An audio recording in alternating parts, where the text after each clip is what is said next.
Hola chicos, ¿cómo están? Espero que se encuentren muy bien. El día de hoy vamos a revisar la cuarta unidad de la asignatura Antropología Filosófica y vamos a estar revisando además el mecanismo de evaluación que nos toca realizar durante esta semana. Muy bien, la unidad que vamos a ver, como les comentaba, es la número 4 y se llama Antropología y el cambio social. Y básicamente tenemos que distinguir las principales teorías del cambio cultural y social. Anteriormente estuvimos revisando el rol de la antropología en diferentes áreas y bajo diferentes clasificaciones. Hoy en particular lo que vamos a revisar es las diferentes teorías que giran alrededor de la antropología y sobre todo estas teorías cómo describen que la sociedad cambia a través del tiempo. Entonces vamos a estar revisando eso y como les comentaba vamos a ver el mecanismo que justo tiene que ver con pues estas teorías que vamos a explicar el día de hoy. Bien, primero vamos a hablar un poco sobre la evolución de la cultura. Dice, la evolución de la cultura es una perspectiva antropológica que explica cómo las sociedades humanas han pasado de formas simples de organización social a formas más complejas. Propone que las culturas cambian con el tiempo debido a la adaptación a su entorno, el desarrollo tecnológico, la acumulación de conocimientos y las transformaciones sociales.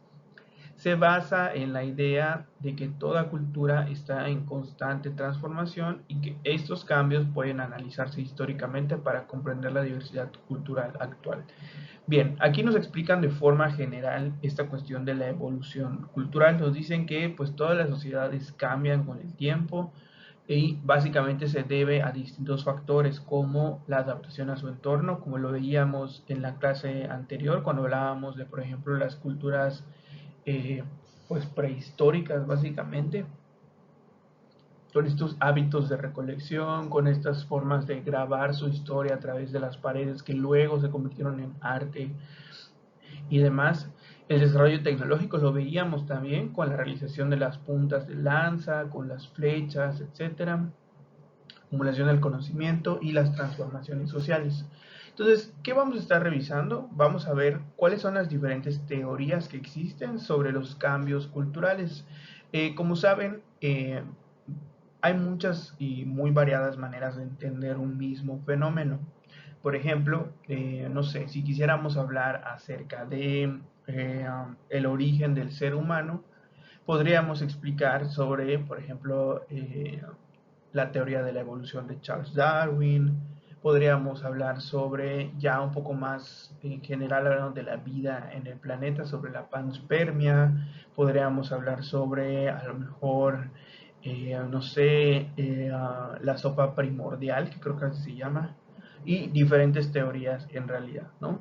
Pero en realidad esto a lo que iba es que entender un fenómeno desde distintas perspectivas nos ayuda a tener una visión más clara y con pues justamente entender las variables que hay alrededor de un mismo fenómeno, ¿no? Y la primera teoría de la que vamos a hablar es la teoría del patrón cultural. Nos dice que esta teoría fue propuesta principalmente por Ruth Benedict y Margaret Mead dentro de la antropología cultural. Afirma que cada cultura desarrolla un patrón propio, una especie de estilo característico que organiza creencias, valores, costumbres y comportamientos. Según esta teoría, las culturas no son caóticas, sino que poseen coherencia interna. Cada sociedad selecciona ciertos rasgos culturales y les da significado a partir de una visión del mundo en particular. Bien, aquí nos hablan en general de cómo existen líneas que siguen cada cultura a través del tiempo, ¿no? Nos explican que las culturas tienen un estilo muy característico y que organiza entre ellas, por ejemplo, cuestiones como las creencias, los valores, las costumbres y el comportamiento. Bien, por ejemplo, si hablamos en particular de la cultura yucateca, podemos entender que la cultura yucateca no es igual, por ejemplo, a la cultura maya. ¿Por qué? Porque la cultura maya estábamos hablando de un antecedente previo a la llegada de los españoles. Y cuando hablamos de la cultura yucateca, hablamos de la fusión de la cultura española con la cultura maya, ¿no? Y Aunque son diferentes cuestiones, estos conceptos de cultura maya y cultura yucateca, ambos comparten ciertos rasgos. Por ejemplo, cuando ponemos un altar de Hanalpichán y ponemos una cruz verde en el altar, estamos siguiendo una misma línea, estamos siguiendo un patrón relativo a la cultura maya. ¿Por qué? Porque para las personas mayas, el árbol sagrado para ellos era la ceiba, ¿no?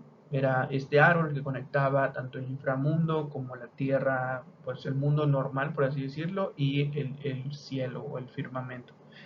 Y dentro de la representación del Hanal Pichán, esta cruz verde está representando tanto a la ceiba como pues a la crucifixión de Cristo, ¿no? Entonces ahí podemos ver cómo existe un patrón cultural, existe un elemento que se repite a lo largo del tiempo y que no son cuestiones aleatorias que se hicieron poner, ¿no?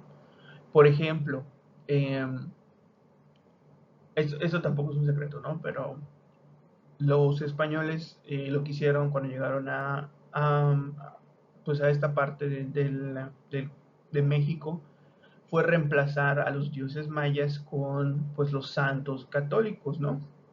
Por ejemplo, no sé, en los, los, pues los antiguos mayas le rezaban pues a sus dioses, ¿no?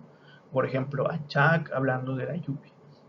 Y posteriormente, con el tiempo, se cambió por, no me acuerdo cuál es el santo en realidad del que estamos hablando, pero vamos a suponer que es San Isidro, ¿no? Y existe una fiesta patronal en torno a San Isidro porque pues es el santo de las lluvias. En realidad entonces no cambiaron o no reemplazaron a la cultura, solo le dieron diferentes nombres pues a quienes rezarles, ¿no? De esto es lo que habla un poco esa teoría del patrón cultural, de cómo en general sí existe una evolución y un cambio en las culturas, pero siempre existe una coherencia interna entre los elementos que van cambiando alrededor. Bien, vamos a hablar ahora de la teoría difusionista. Nos dice que la teoría difusionista sostiene que la mayoría de las manifestaciones culturales no se originan de forma independiente en cada sociedad, sino que se difunden de un grupo humano a otro mediante el contacto cultural, el comercio, las migraciones o las conquistas. Los difusionistas intentaron explicar similitudes culturales entre sociedades lejanas, rastreando el origen de elementos culturales como la agricultura, los mitos o las tecnologías. Entre sus representantes están Fritz Graeber, Grafton Elliott Smith y Leo Frobenius. Bien, ¿qué nos explica esta teoría? Ahí en la imagen podemos ver un recuadro que explica esta difusión. Como sabemos, el origen del ser humano se encuentra en África y pues es por lógica, pues todos los humanos salieron de África y se fueron dispersando alrededor del mundo, cambiando durante el proceso y demás. Pero en general existe un origen único. Entonces nos dicen que las sociedades en general pues no son aisladas o no son diferentes a otras. Por ejemplo, si pensamos a lo mejor en el rol que tienen los padres, puede ser similar inclusive al que tienen en otras partes del mundo. Por ejemplo, aquí en México, pues las personas adultas mayores pues son consideradas como personas que merecen nuestro respeto, personas sabias, personas con mucha experiencia, personas a las que se les debe proteger y demás. Y en el otro lado del mundo, y por ejemplo, no sé, en China también existe esta cultura, este elemento cultural más bien, del respeto hacia los adultos mayores. O ya yéndonos a cuestiones un poco más abstractas, podemos ver cómo, por ejemplo, en todas las partes del mundo existen pirámides, ¿no? Todas las partes del mundo existen pirámides. Existen pirámides en Egipto, existen pirámides en Indonesia, existen pirámides en México, existen pirámides en Perú y demás partes del mundo, ¿no? Y vemos que un mismo elemento cultural se repite a lo largo de culturas totalmente distintas que en realidad en teoría, muy en teoría, no tuvieron contacto durante su formación. Entonces, esto de la teoría difusionista nos explica justamente esa parte, que existe una difusión de elementos culturales y desarrollo cultural que homologa ciertos aspectos de la cultura, es decir, que hace iguales a ciertos aspectos culturales. Esa es la segunda teoría sobre la evolución de las culturas. Vamos a hablar sobre la tercera teoría, que es la teoría heleolítica. Dice, es una versión extrema de la teoría difusionista. Fue propuesta por antropólogos como Grafton, Elliot Smith, quienes argumentaban que la mayoría de los rasgos culturales importantes del mundo surgieron en un único lugar, que es Egipto. Bien, dice, el término heleolítico proviene de helio, sol, que consideraba que el culto al sol era el origen común de muchas religiones y formas. Esta teoría es actualmente considerada superada por falta de evidencia científica y su versión eurocéntrica, creo que dice, sí, eurocéntrica. Bien, ¿a qué se refiere esto? Hay algunas teorías que han perdido fuerza, vigencia o han sido descartadas por, justo como mencioné ahí, por falta de evidencia. Esta teoría en particular nos dice que es una forma extrema de la teoría difusionista que revisamos hace un momento. Si recuerdan la teoría difusionista, pues nos explica que todas las culturas tienen un origen en particular y de ahí se dispersaron a lo largo del mundo, ¿no? Pero esta nos dice que ese origen está particularmente en Egipto y se llama heleolítica porque nos dice que muchas de las culturas alrededor del mundo basan sus creencias en el sol o tienen como punto central el sol. Por ejemplo, en Egipto era el dios Ra, en Grecia era Apolo, eh, y así en diferentes partes del mundo, ¿no? Pero esta fue descartada porque, como dice ahí, tiene una visión eurocéntrica. ¿A qué se refiere esto de la visión eurocéntrica? Que solamente se centra en las culturas europeas en particular. ¿Por qué? Porque, por ejemplo, si vamos a América, el sol sí es algo importante, pero, por ejemplo, en Mesoamérica es más importante el maíz. De hecho, muchas veces se nombra a los mexicanos como los hijos del maíz, porque pues básicamente dentro de la cultura en general mesoamericana el ser humano tiene su origen en el maíz, o sea, dentro de los mitos y leyendas tiene su origen en el maíz, lo que hace que pues no tenga tanta relevancia esta teoría heleolítica porque pues hay una disparidad entre estas versiones, ¿no? Y bueno, en realidad esto es, como les mencionaba, una teoría adicional y vamos a ver otra, que es la teoría evolucionante de la cultura. También llamada neoevolucionismo, esta teoría surgió en el siglo XX, retomando ideas de la evolución cultural, pero desde un enfoque más científico. Sus principales representantes son Leslie White y Julian Stewart. Afirma que las culturas evolucionan no en una sola línea, sino de manera multilineal, dependiendo de su adaptación ecológica, su organización social y su desarrollo tecnológico. No considera unas culturas superiores a otras, sino que propone a que cada cultura siga su propio camino evolutivo según sus necesidades y entorno. Bien, aquí nos explican sobre todo, eh, yendo un poco contrario a las teorías que veíamos hace un momento. Nos dice que no todas las culturas surgieron como un mismo origen, sino que se dispersaron a lo largo del mundo a través de diferentes características, ¿no? Nos explican sobre todo, por ejemplo, no sé, vamos a hablar sobre las culturas justo de Occidente y las culturas de Oriente. En las culturas de Occidente, por ejemplo, en muchas religiones, lo que se hace en las iglesias, templos y demás, es ir a pedir. O sea, vas a la iglesia, le pides a Dios que te ayude con tu examen de antropología filosófica, porque pues eres un buen cristiano y seguramente te va a ayudar, ¿no? Pero en Oriente es al revés. En Oriente lo que se hace dentro de las iglesias es el agradecimiento. Entonces ahí tenemos un rasgo cultural que diferencia a pues dos secciones de la humanidad, ¿no? Y nos hablan sobre todo que estas diferencias se deben a pues, la adaptación ecológica, la organización social y su desarrollo tecnológico. Por ejemplo, si hablamos de culturas a través del trauma, ¿no? Mm, es bien sabido que Godzilla, o sea, Godzilla como tal, es, es la representación del trauma japonés después de las bombas de Hiroshima y Nagasaki. Es decir, el, en colectividad la sociedad japonesa plasmaba sus traumas a través de estos monstruos que hoy en día conocemos como kaijus.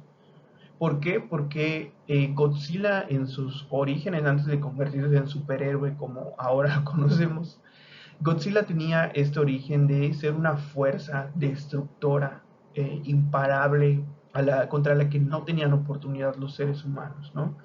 En particular las primeras películas de Godzilla, pues de eso iban, un caos surgido de la nada que destruía todo a su paso sin que alguien tuviera oportunidad de detenerlo. Y las bombas atómicas fueron eso, o sea, fueron una fuerza destructiva que acabó con todo a su paso en cuestión de segundos y nadie tuvo oportunidad de hacer nada al respecto.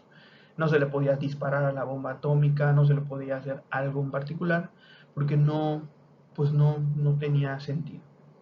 Y hablando de este rasgo cultural en Japón, podemos hablar de cómo esta cultura plasmó a través del cine este trauma colectivo, ¿no? Hablando de Japón. Ahora, llevándolo al otro lado del mundo, podemos hablar de cómo los estadounidenses plasmaron su trauma por el 11 de septiembre en el cine de superhéroes. Y esto lo podemos ver un poco más, de forma más cercana, porque pues las primeras películas de Godzilla tienen por lo menos 50 años, ¿no?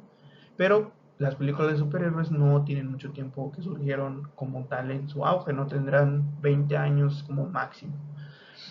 ¿Y por qué hablamos de esto del cine de superhéroes como respuesta al trauma de los estadounidenses con respecto al 11 de septiembre? En particular, en una película que esto lo explica como muy claro, que es la película de Avengers, que es la primera de Avengers cuando hay una invasión alienígena en Nueva York, ¿no? Y podemos ver en esta película de los Avengers que se abre un portal en el cielo en Nueva York, en el centro de Nueva York, y salen unos monstruos gigantes con unos aliens que intentan matar a todo el mundo y destruyen todo a su paso, ¿no? Y hay un grupo de superhéroes claramente estadounidenses, de hecho hay uno que se llama Capitán América, por si quedaba alguna duda, que impiden y destruyen a estos monstruos y acaban con ellos, ¿no? Y esto es una respuesta al trauma porque cuando pasó el 11 de septiembre, ellos no pudieron hacer nada al respecto, ¿no? De la nada, el país más poderoso del mundo, más rico, con el mejor armamento, con el mejor ejército, con la mejor seguridad a nivel internacional, o sea, sucumbió ante un grupo de 11 terroristas que chocaron 3 aviones, bueno, chocaron 4 aviones, pero chocaron 2 aviones contra el monumento más, como no el monumento, ¿no? Pero los edificios más icónicos de la ciudad de Nueva York y ellos no pudieron hacer nada al respecto. Entonces, como respuesta al trauma, el trauma a nivel como sociedad, surgen estas películas. En general no solo las de superhéroes, si se fijan, casi siempre todas las películas gringas tratan acerca de cómo aliens, monstruos, terroristas, gente de otro país invade Estados Unidos y cómo ellos lo salvan, ¿no? Pero podemos ver dos respuestas al trauma totalmente diferentes. Y llevándolo a la teoría de la teoría evolucionante de la cultura, podemos ver que aunque surgen a partir de un mismo origen, que es primero unas bombas atómicas, que ambos son básicamente atentados terroristas que mataron a miles de personas, no, no tienen una forma igual de mostrarse, ¿no? A Godzilla en las primeras películas no lo detuvo nadie, o sea, no era algo que se pudiera detener en general. Luego con el tiempo, de hecho cuando los gringos metieron mano en esas películas, pues ya hoy en día las vemos como como son ahora, pero en realidad lo que querían plasmar los japoneses con esas películas era cómo destruían todo a su paso sin que pudieran hacer algo, ¿no? Y por el contrario, los gringos sí se mostraron como los salvadores, como gente que podía resolver una crisis de ese tipo, aunque pues en la vida real no lo pudieron hacer. Y así podríamos dar muchos ejemplos más, pero vamos a ver la última. Bueno, no, ya se acabaron las teorías. Bien, esas son las teorías que analizamos y lo que vamos a trabajar es un cuadro comparativo digital ilustrado sobre las principales teorías antropológicas relacionadas con el estudio de la cultura. Es decir, vamos a hacer un cuadro comparativo donde incluyen información al respecto de estas cinco teorías y vamos a incluir igual en algún punto imágenes al respecto. Bien, básicamente es eso. Les voy a mostrar el formato que tenemos que llenar. Esto se los voy a compartir directamente en el Classroom para que lo puedan tener y puedan trabajar con él. ¿Qué hay que hacer? Hay que buscar más información de las teorías de las que hablamos hoy en esta sesión. ¿Vale? Bien, tenemos que encontrar la definición de cada una de las teorías, cuáles son sus autores más representativos, en qué se enfocan principalmente estas culturas, un ejemplo o aplicación diferente a los que les presenté hoy, es decir, cómo podríamos ejemplificar, por ejemplo, la teoría heleolítica eh, con algo de la cultura actual, ¿no? Y vamos a incluir también una imagen, un icono, algo en particular, una fotografía que ayude a ilustrar esa teoría. Puede ser la que ustedes decidan, siempre y cuando pues, represente algo de la teoría. Eso lo pueden elaborar ya sea en Word, en PowerPoint, en Canva, donde ustedes quieran. Lo único que necesito es que entreguen la actividad en formato PDF a través del Classroom. Le añadan portada y la fecha de entrega es para el próximo miércoles 15 de octubre antes de las 11:59. Bien, esa es la actividad que vamos a realizar, chicos. Y bueno, eso sería todo por esta clase. Nos vemos el siguiente sábado. Si tienen alguna duda o pregunta, me pueden mandar un correo para decirme. Hasta la próxima.